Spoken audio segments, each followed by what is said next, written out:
So it's Heather here, hi. I thought I would show you today how you can colour in the plush poinsettia specialty paper. So this is the paper, and this particular one, there's 3 different sorts. Hopefully you can see this all right. So there's the really cute holly and berries, and then there's the poinsettia paper, and then there's this nice design.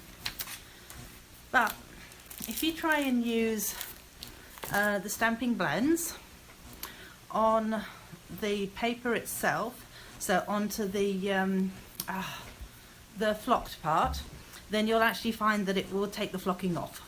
So don't do that. However, there are 3 different ways that I have discovered for you to do it. So yeah, I'm gonna move them off and start at the beginning. So I'm going to show you this way first. So these 2 are done in the same way. So what I've done is I've taken, voila, 1 little piece, and I'm going to take 3 sort of coordinating colours. 2, 3, and hopefully these are going to be coordinating enough. So I have, okay, so I've got Seaside Spray. So I'm going to start off with Seaside Spray, and you very gently sort of brush over it. So what it does is it catches the most on the flocking part. And what do I do with that tissue? Oh, there it is. And then if you rub over afterwards, what you'll find is that it takes it generally off the back, so that you just end up with the flocking in colour.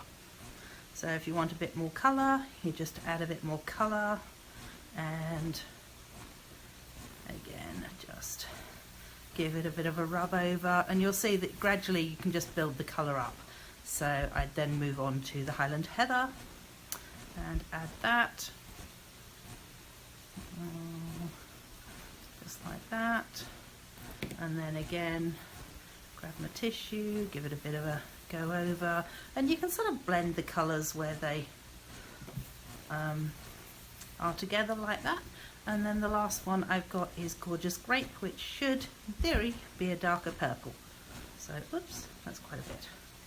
Okay, so again just rub over and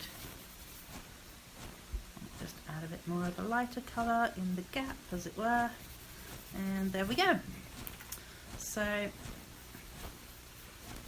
to give that a bit of a brush off, and there you go. So that's the first way of colouring it in, and it doesn't come off on your fingers once you've rubbed it over with the random tissue. Okay, so 1 down, and obviously then you can make that up into a card or do whatever it is that you're going to do with it. So in my case, I have used that one, and I've used that one. So isn't this ribbon gorgeous? So pretty. What did I do with it? Here it is. Look at that, and it's so soft. Just a little bystander extra thing that, and this one's really soft as well. It's amazing how soft the Stampin' Up ribbons are. Anyway, moving on from that one. So the second way of doing it is this way. Now, ironically, this used these colours, which you really can't tell that it's this one. So I'm gonna use this little piece with it. Hopefully you can see that all right. And the way to do this is turn it over, put it onto something dark so that you can see through it, and then you're gonna colour in. So you're just gonna, I'm actually thinking that if I colour slightly outside of the line, then I might actually have a better chance of it looking like I want it to look on the other side. Because I did, as I say, this colour actually turned quite purple looking once I'd turned it back over. So I'm using the stamping blends on the back of the vellum to do this. As I say, if you use it on the front of the vellum, you're going to find that it takes off the flocking part. So I'm actually thinking that I might go and just colour the whole thing in.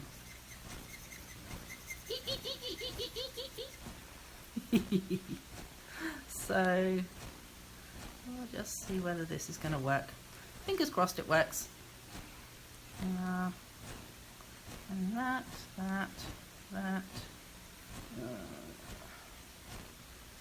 Just add my green bits.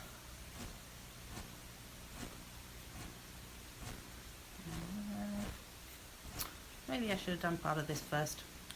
Never think of that. Okay, anyway, oh no, hang on, there's one more bit over here that's a bit of the holly, the leaves. There we go, the leaves, yay! Oh, and look, there's another bit. Oh, goodness. All right, so then we've also got some dots. So I just thought I'll add those dots.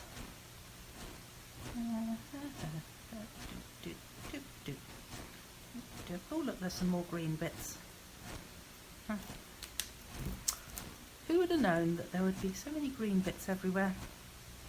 There we go. Alright, so in theory now when we turn it over, it should look pretty cool. So let's find something white to put it onto. There we go. So that actually, I think I prefer that over this, in fact.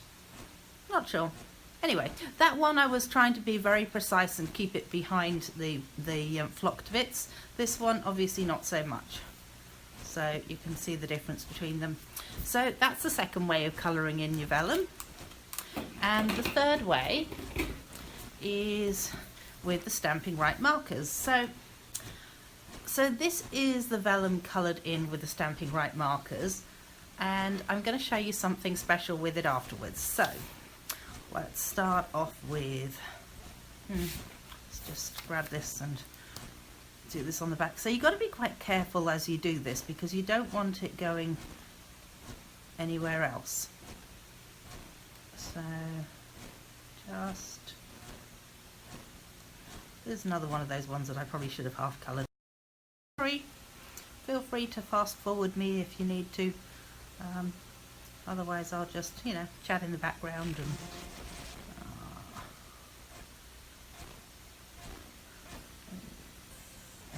like that.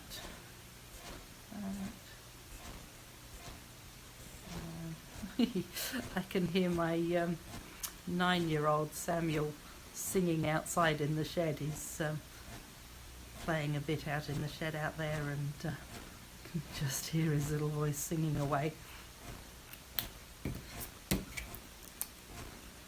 So, and then down here,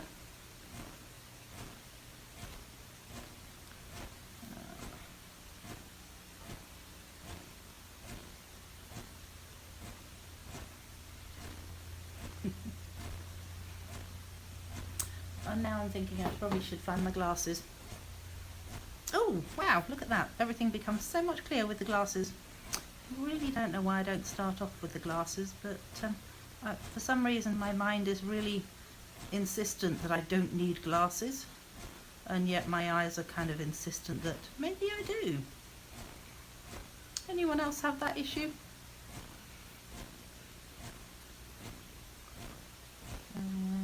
We're getting there.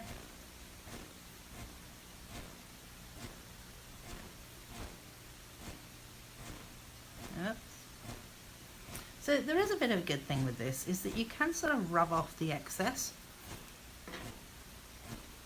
if you find that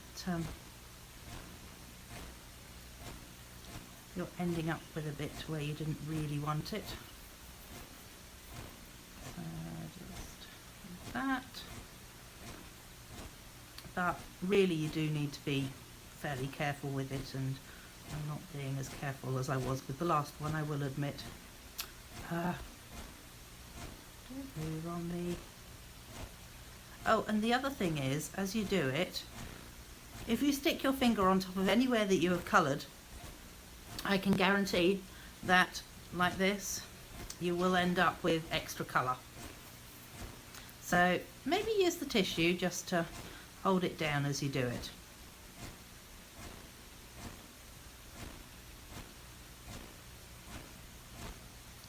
So you might be wondering, how the heck is she going to dry this?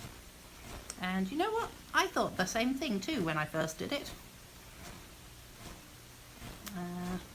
Just want to add those little bits of yellow onto here.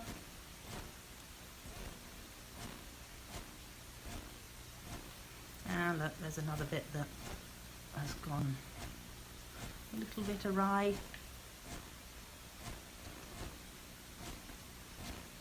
Oh well, we're almost there, almost there. Sorry you had to watch me colour in the whole thing, unless you fast forwarded, which might have been a smart move actually. I don't know whether I'm going to be able to cut it out. I'm not sure I'm that clever with my editing skills yet. So there we go. So that's what we've got so far. However, you will note that it will come off. So what I did was move everything out of the way and enter the stamping cut machine. So these two bits of paper have a reason for being here. So stamping cut and emboss machine. Now what I have done is I have taken a piece of that and this and then effaced it downwards onto here. And the cool thing is that you end up getting, so let's just roll that through.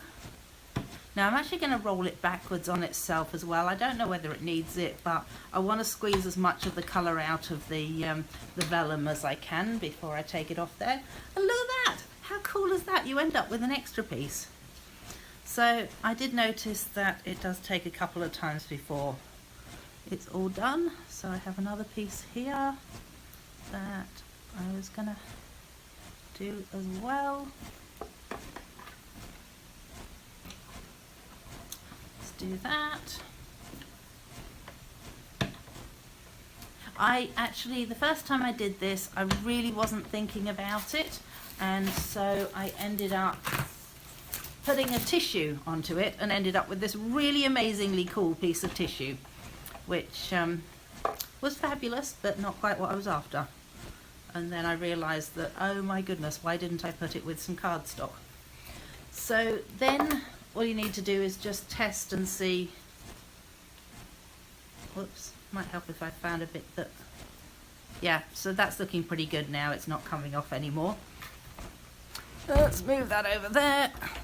Oh gee, that machine is just so lovely to use. It's so smooth. So then you end up with a couple of extra bits plus your original piece of vellum. So just to show you with my original one, so I had that one. I then used tissue paper to squeeze out some of the sort of juiciness, as it were, and ended up with this, which I'm not entirely sure what I'm going to do with that, but I might do something with it.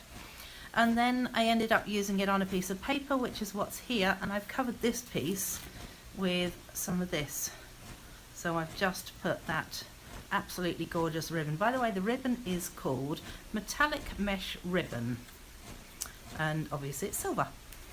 So yeah, so that's all I've done with that one, is just to make it, I don't know, I just like bling, and those who know me know I like bling, so we've gone the bling. So yes, that is the way that you can do your colour in your what's it called now, plush poinsettia specialty paper. And there we go. Thanks for watching.